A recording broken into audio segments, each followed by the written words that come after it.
বহু বছর আগে আল্লাহর প্রিয় একজন নবী ছিলেন, যার নাম ছিল হযরত ইয়াকুব রাদিয়াল্লাহু তাআলা আনহু। তার ছিল ১২ জন পুত্র সন্তান। এই ১২ জন পুত্র সন্তানের মধ্যে সবচেয়ে ছোট সন্তানটির নাম ছিল হযরত ইউসুফ রাদিয়াল্লাহু তাআলা আনহু। তিনি ছিলেন অতুলনীয় সুন্দর এবং আল্লাহভীরু। ছোটবেলা থেকেই আল্লাহ তাকে বিশেষ জ্ঞান এবং প্রজ্ঞা দান করেন। একদিন ইউসুফ রাদিয়াল্লাহু তাআলা আনহু একটা স্বপ্ন দেখলেন। সেই স্বপ্নে তিনি দেখলেন ১১টি তারা, চাঁদ এবং সূর্য তাকে সেজদা করছে। তার এই স্বপ্নের কথা তিনি তার পিতা হযরত ইয়াকুব রাদিয়াল্লাহু তাআলা আনহুর কাছে বললেন। ইয়াকুব রাদিয়াল্লাহু তাআলা আনহু বুঝতে পারলেন এটা ভবিষ্যতের সংকেত। তিনি বললেন, বাবা, তোমার এই স্বপ্নের কথা তোমার ভাইদের কাছে বলবে না। ইউসুফ রাদিয়াল্লাহু তাআলা আনহুর ভাইয়েরা তাকে হিংসা করত, কারণ ইয়াকুব রাদিয়াল্লাহু তাআলা আনহু ইউসুফ রাদিয়াল্লাহু তাআলা আনহুকে অনেক বেশি ভালোবাসতেন। একদিন তার অন্য ভাইয়েরা সিদ্ধান্ত নিলেন, একদিন ইউসুফ রাদিয়াল্লাহু তাআলা আনহুর ভাইয়েরা তাকে সরিয়ে দেওয়ার পরিকল্পনা করলেন। এক ভাই বলল, চলো তাকে মেরে ফেলি। তো আরেক ভাই বলল, তাকে মরুভূমিতে ছেড়ে দিই।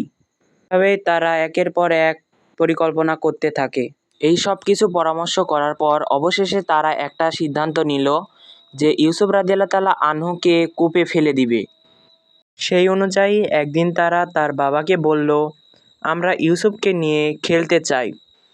তাদের এই প্রস্তাব শুনে ইয়াকুব রাদিয়াল্লাহু তাআলা আনহু বললেন, মাঠের কাছে অনেক হিংস্র পশু পাখি থাকতে পারে, তারা ইউসুফকে খেয়ে ফেলতে পারে।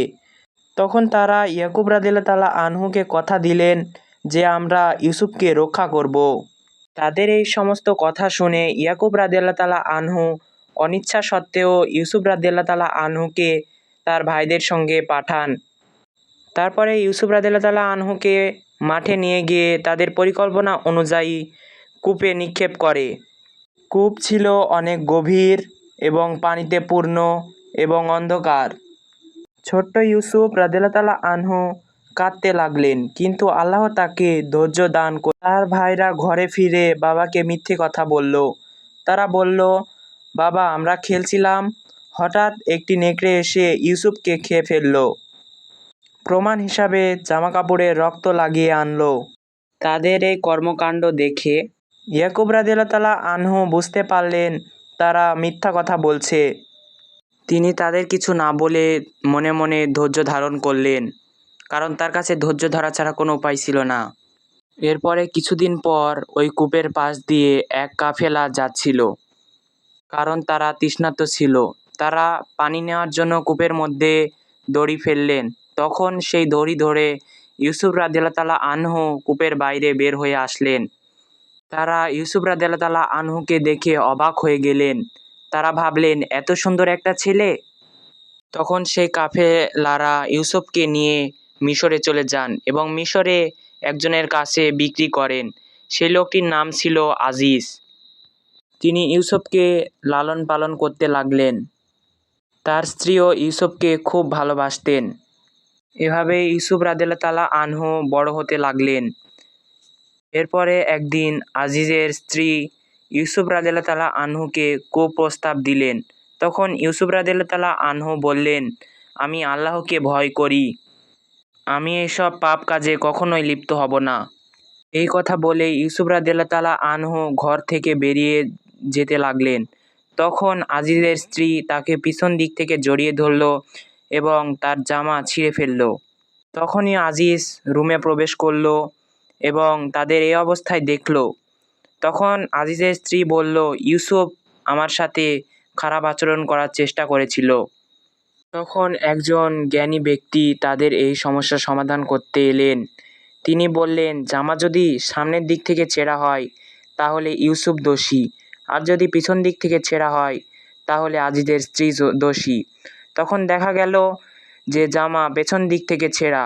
তখন তারা বুঝতে পারল আজিজের স্ত্রী দোষী ছিল। তারপরেও মিশরে গুজব ছড়িয়ে পড়ল। মিশরের মেয়েরা হযরত ইউসুফ রাদিয়াল্লাহু তাআলা আনহুর সৌন্দর্য নিয়ে আলোচনা করতে লাগলো।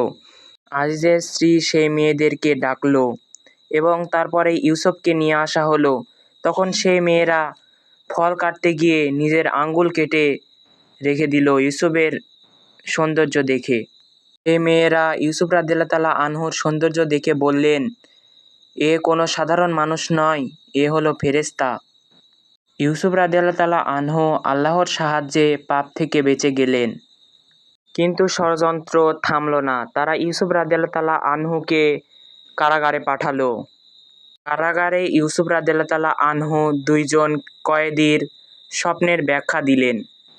একদিন মিশরের রাজা স্বপ্ন দেখলেন। তিনি স্বপ্নে দেখলেন ৬০টি মোটা গাভীকে ৬০টি রোগা গাভী খেয়ে ফেলছে। আর দেখলেন ৬০টি সবুজ শস্য আর ৬০টি শুকনো শস্য। তিনি অনেক স্বপ্ন বিশারদকে ডাকলেন, কিন্তু কেউই এর পূর্ণাঙ্গ ব্যাখ্যা দিতে পারল না। তখন রাজা ইউসুফের কথা মনে পড়ল। তখন ইউসুফকে কারাগার থেকে রাজদরবারে নিয়ে আসা হলো। তখন ইউসুফ রাদিয়াল্লাহু তাআলা আনহু বলল, ৭ বছর প্রচুর শস্য উৎপাদন হবে, এরপরে আসবে ৭ বছরের দুর্ভিক্ষ। তিনি কৃষি মজুদের পরামর্শ দিলেন। এই কথা শুনে রাজা মুগ্ধ হয়ে গেলেন। রাজা ইউসুফকে মিশরের অর্থমন্ত্রী বানালেন। কয়েক বছর পর দুর্ভিক্ষ নেমে এলো।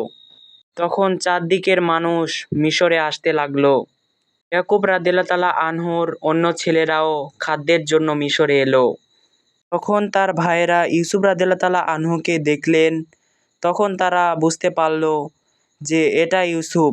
ইউসুফ রাদিয়াল্লাহু তাআলা আনহু তার ভাইদের চিনতে পারল, কিন্তু তিনি বুদ্ধিমত্তার সাথে কাজ করলেন। প্রথমে তার পরিচয় তার ভাইদের কাছে দিল না, কিন্তু পরবর্তীতে তিনি তার ভাইদেরকে বলেন, আমি ইউসুফ। তখন তার ভাইরা অনেক ভয় পেয়ে যায় এবং তারা ইউসুফের কাছে ক্ষমা চেয়ে নেয়। ইউসুফ রাদিয়াল্লাহু তাআলা আনহু বললেন, আজ তোমাদের কোনো দোষ নেই, আমি তোমাদেরকে ক্ষমা করে দিলাম। এরপরে ইউসুফ রাদিয়াল্লাহু তাআলা আনহুর বাবাকে মিশরে নিয়ে আসা হলো।